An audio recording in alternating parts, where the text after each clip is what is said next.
Janai and welcome to my channel.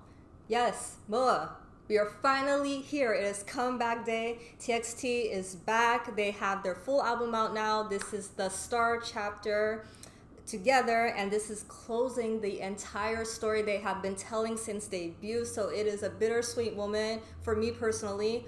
But I know all the members have said, like, from what I've gathered from like their posts on Weverse and Twitter or whatever, things like that, they've been saying how they really put their heart and soul into this album because, you know, for them, it's a huge deal, just like them closing out this chapter and this entire story. So it's something that's very meaningful and special for them. It's also unique in that for the first time, we're getting solo songs for all of the members on this album.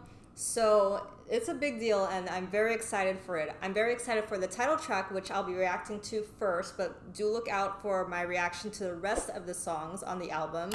But I'm very excited for this music video. I did my best not to look at any spoilers, but I heard that there are like some serious hip hop elements in it, which TXT is finally using that training that they got in hip hop. We knew the day would finally come. It couldn't just be cat and dog and stuff like that. We knew eventually they would be able to use what they were actually really trained in for a comeback. So this is, you know, I didn't expect this at all. I really didn't. Not that I don't think they could pull it off, but it's just we have been doing all sorts of other genres up until this point. And so that kind of came out of nowhere, but I'm very excited. I'm very curious to see how this is going to play out. Now, I'm going to do something a little different that as opposed to my previous MV reactions. I'm going to give it 2 watches. I like to do that regardless, but I'm going to do the first watch through with no captions because for me, it's really a lot. Shout out to other reactors who can do this easily, but for me, it's really a lot to focus on visuals and the actual how the song sounds and lyrics all at the same time. And I tend to get really overwhelmed by all of that, and I get worried that I'll miss out on certain things. So I'm going to really just focus this first watch through on the visuals and on how the song actually sounds. And then on the second watch through, I'll probably pause, but I'm also, because I'm going to not pause in the first watch through, but I'll probably pause, point out things that really stood out to me if I need to emphasize them again, and especially pay attention to the lyrics. So hope that's okay with you all. But without further ado, let's get into Beautiful Strangers. Oh, we're picking up from where Deja Vu left off. Oh, cool. I'm gonna turn up, I think. Oh, to the what? Wait. To the what? I saw countdown to the fleeting brilliance. Countdown in progress. Until the light, sorry. Okay. That is really fast, guys. Until the light dies. Okay. I think they're about to get right into it.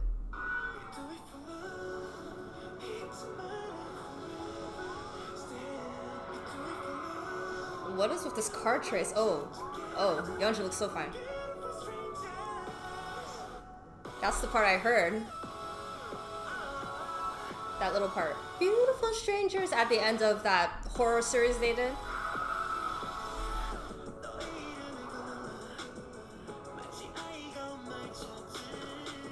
Oh.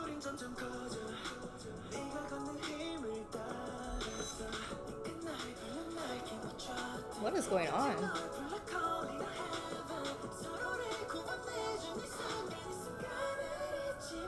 It's very breathy. Oh.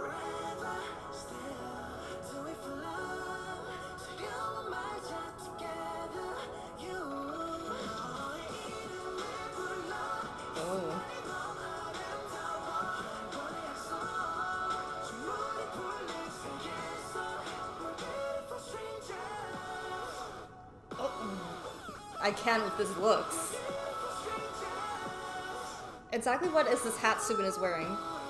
Okay, it looks like he's being rescued from a cult. Let me just say that.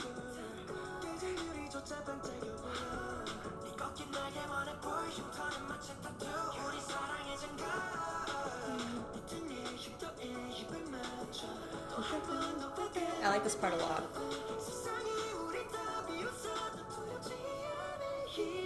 I like how they're getting progressively higher, but not stronger. They get more breathy. They start off powerful and then they get like all soft.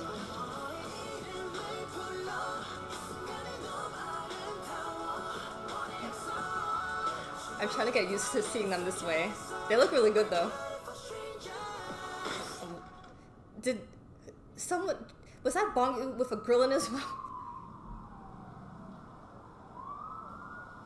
Okay, I can say this much, things are not going well for anybody. Yeah. Things are not good. The end has no exit. Oh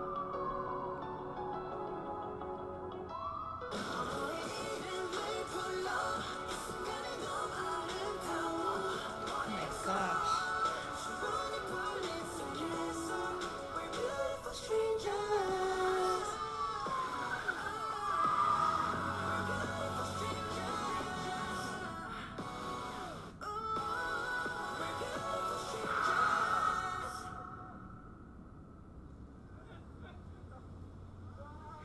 That was a lot. Oh. Why did we hear that audio of them like laughing and joking with each other? Okay. Well, first of all, let me try to... Oh, heck no. Who's calling? Okay, anyway. So, this was a lot to take in. And I'm going to tell you right now, in terms of the storyline, there is no way I'm going to grasp all of this in the first watch, and probably not the second watch either. But from what I could tell, in terms of being strangers, the members were like definitely separate from each other. They were in these different situations. Bongi was looking very sketchy in particular, but he also looked like he was kind of, I don't know, like he was working on something. Remember when he was in that room with the computers? And then Subin looked like he was in a cult, but then Yeonjun came to rescue him. So definitely they were on their like divergent paths at first. What I'm trying to figure out is that were they working together the whole time, or did they kind of come to the realization that they need to sort of help each other? At least for sure we know Yeonjun went to go and rescue Subin. Like, see, this is what I'm talking about. There's Bongyu in that room. So it looks like maybe he could have been manipulating things. It reminds me of that concept, one of the concepts for that album too. What's it called? It's the one that looks like the Matrix. That's what it reminds me of. Awaken, right? Something like that. Okay, and then I'm trying to think, wow, this is so cool. There's just so much going on, but okay, so we could see they all got together, right? But I was trying to figure out what was going on with Kai and with Taehyun, because for those two, I'm not 100% sure about what their storyline was. It didn't jump out at me right away. I know that Kai did run into Bongyu for a moment, though. So maybe it was like they were strangers, but they kept kind of crossing paths for some reason. I really don't know. But then, okay, so they're definitely together here. And these like lights in the back, like these lit up wings on the back of them were also very interesting. This is really cool to watch. That was also the thumbnail. Okay, so, and it's very chaotic too. One thing I do remember is like all that stuff happening in the sky. So that was probably the night that the comet fell, which if you remember when they put out their 2-part series, it was kind of like a horror, but it was explaining their story up to now. It ended really right at the night with the comet. So there it is, like all that chaos with the comet falling, or at least I think that's being caused by the comet falling, or the meteor shower. There was a lot, but I know to me, like this whole thing is kind of symbolizing for me like cathartic. It kind of feels very cathartic, you know, like overall the general mood was very dark, very like we're trapped. Either like it could also mean like a brainwashing type of thing, but the general theme seems to be like they were trapped in some sort of a situation, and it was kind of like really stripping away at their spirit sort of thing.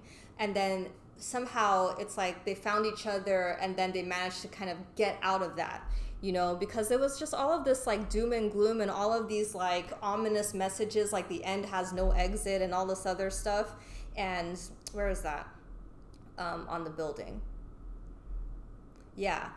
Stay calm, obey the system. That right there. See, wake up, the end starts now. Yeah. So there's like these conflicted messages, but it seems like they're trying to like really kind of find themselves and kind of break away from whatever this like thing that has trapped them, you know, this kind of brainwashing. And so they're helping each other to do that. And so Beautiful Strangers, of course, that also kind of makes me think about MOA and TXT, how it's like we're very much connected with each other, but like we don't really know each other personally, you know? And of course, when I think of the TXT members, I think about always how they have come together to form this amazing unit, but they're all very different, and they could have, if this group hadn't come about, they might have never crossed paths ever in life.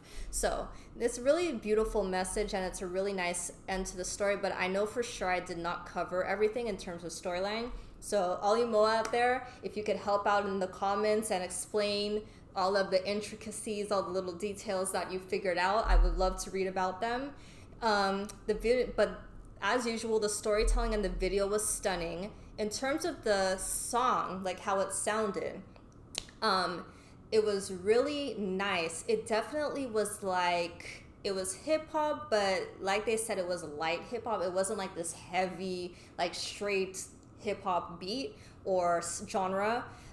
It was mixing like some electronic stuff, and it was also, I would say it was a kind of a mellow instrumental in the back. And that kind of beat and the hip hop really picked up in the chorus, and you could tell that was where the hip hop influence was heavy because of what the members were wearing. The styling was very cool. I haven't seen them in this kind of real hip hop styling in quite some time, so that was interesting. But I also really liked it. They all looked really good across the board. They looked great. The choreo was really fun as well. I like, again, just getting to see some of that hip hop choreo. That, you know, kind of like going back to their roots sort of thing. But their vocals sounded amazing as well. It was a very beautiful, very mellow, but also sort of a moody song, and it really fit the atmosphere of the music video. There were some really great vocal moments. There were some really nice runs. Not even in the chorus really, but in the verses.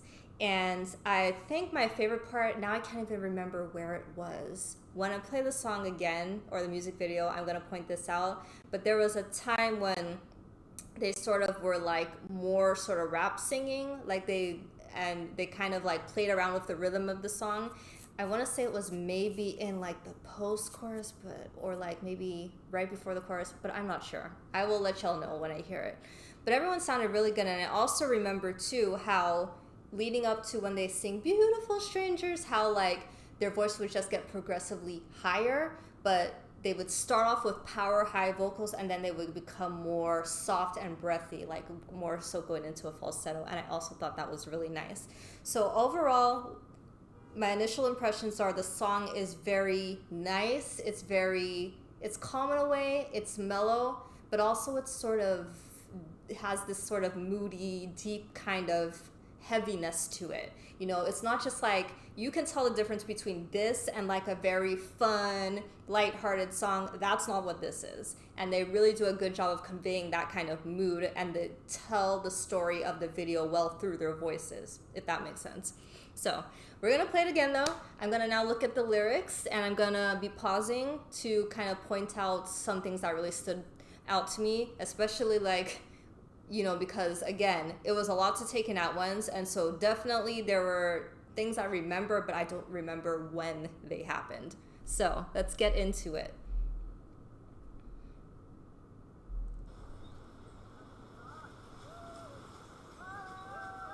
Deja vu. Yeah, so that's where we were, but now things have been way awry. First of all, can we talk about how beautiful this opening is? Do it for love. Oh, you know what?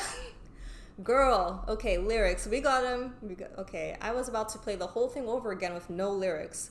Totally defeating the purpose. Was that Bongyu? I don't know who that was. Oh. Or is that Sue? I don't know. I'm not sure. Oh, I like that harmony right there.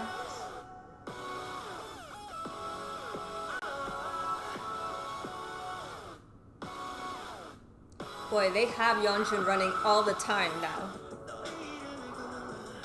See? I like this kind of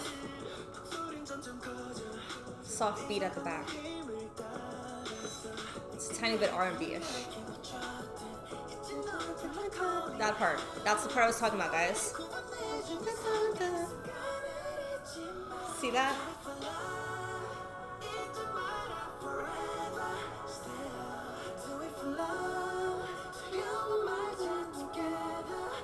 I love the harmonization.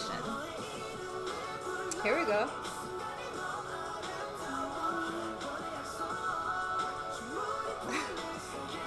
Sorry, can I see Subin's hat again? I don't know why that is. I think I don't really like it.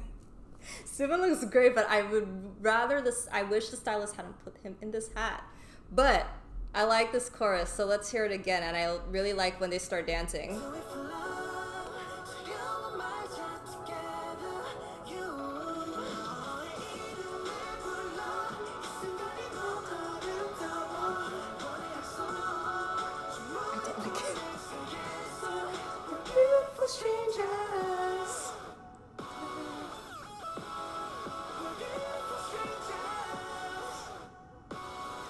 Yeah.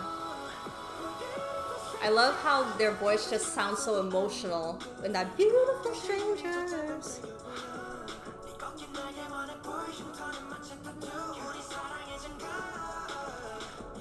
Those runs, that's what I'm talking about.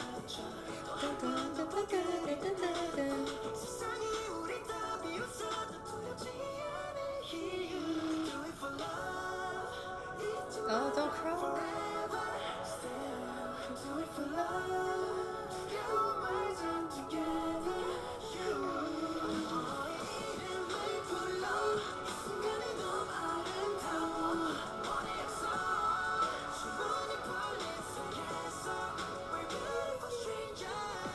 Oh, yeah. He definitely was wearing... This is throwing me off, too. That's definitely like a girly is wearing, right? Okay. Oh.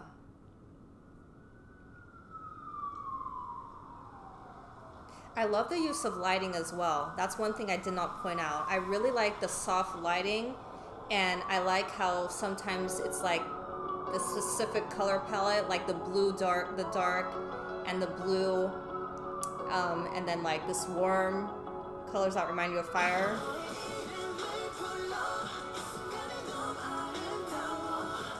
It's very, very moody. It's quite a gloomy atmosphere.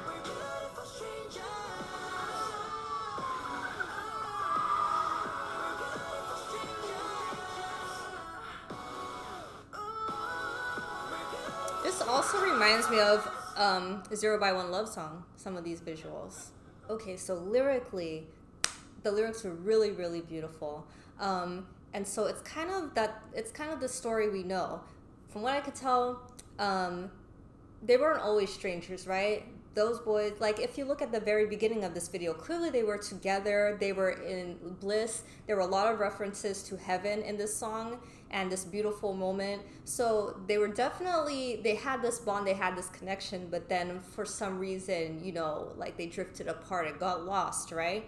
And now, you know, the world is just, it's very, like right here, it says in a world where the spell is broken, right? So things, you know, definitely went downhill since that time, and they just, it's like they lost themselves. But not only that, they've lost like who made them, you know, just feel alive. That's kind of, it was, so it's like, that's why it's so dark and chaotic, and they're just lost, you know, without their people, without, you know, the other part of their heart, basically. And so, you know, it's like they're calling out. There's a lot of references to like calling your name and, you know, trying to basically recapture what it was that they had together and also kind of break out of that darkness. That's the general sense that I got with it, but it's just like the way they convey that message, and someone really took their time with writing these lyrics. You can tell it's just so, not only is it very well connected to their storyline and their lore, but it's just so beautiful, the pictures that they're painting. Like, for example, I Kiss the Scars on Your Back. That's such a beautiful way to say, just like, I love all of your little special, quirky, imperfect parts. That's what I get from it anyway. But it's just to say it in that way, it just sounds so much more beautiful, like poetry, you know? Speaking of which, I'm pretty sure I referred to these lights as angel wings, but I might be way off with that now that I'm looking at it like in a still shot and have time to digest this. I'm not sure. So they're probably scars actually, right? But anyway, lyrics are beautiful. The entire song is beautiful. I really like it. Will I say it's my favorite title track? No. I've heard things that appeal to me more, but I still think it's a very beautiful work, and the meaning is definitely there. I think it was very heavy on like the storytelling, the symbolism, and really trying to conclude this chapter in a very intentional and beautiful way. Even though it is not my favorite title track, I still think it's a really great song. And I really, as I said, like it for what it is, in that it really was, I would think, mainly to tell their story. But there's some great things about it. Like, TXT never puts out a bad quality work ever. You can be assured when it comes to production, singing, choreography, visuals, they will, like, the quality will always be at 110. So I'm really proud of them for this, and I'm really anticipating hearing all the other songs on the album. So please let me know what you thought of this, Beautiful Strangers, the video, the song, everything. Please leave your comments. Please like the video and subscribe to my channel, and I'll see you in the next one. Bye.